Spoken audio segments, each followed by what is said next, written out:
Hi, this is Cheryl Hazzard.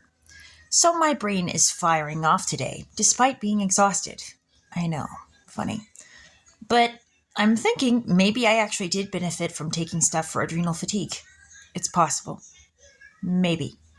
But my brain was firing off yesterday, even though it was exhausted too.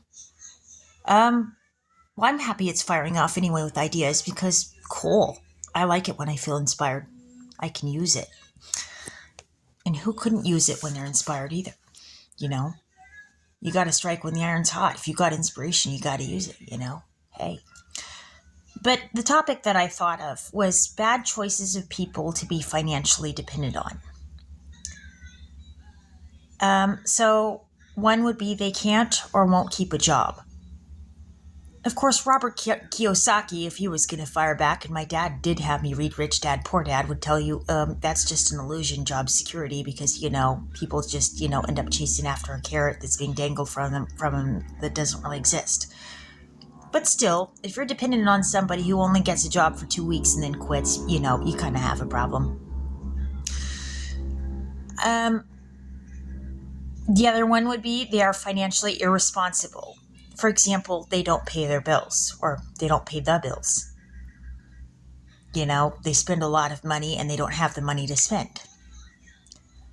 They're abusive financially, emotionally, physically, or sexually.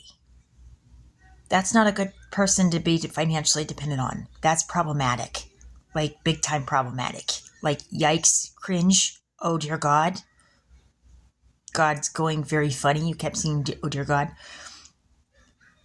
But I'm sure God would actually approve of this message because I don't think he wants women abused and financially not able to get out.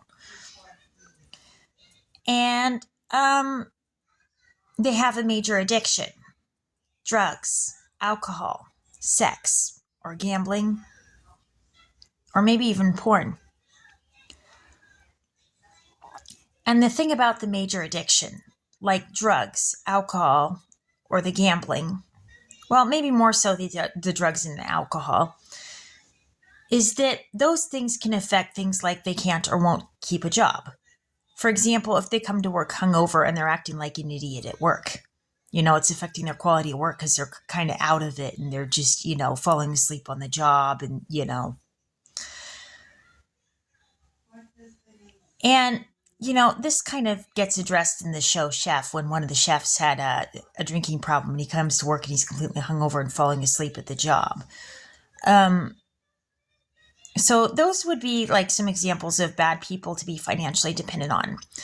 And this poses questions about long-term considerations, say in a romantic relationship.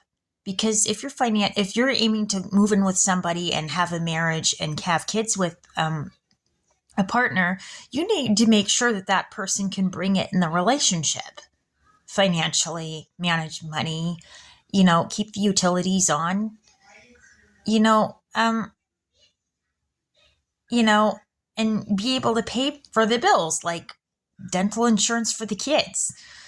It affects the long-term considerations if you're dependent on somebody who is financially not a good choice to be dependent on. So those are some thoughts that I thought I'd bring up about, when you're picking a partner, particularly a romantic partner.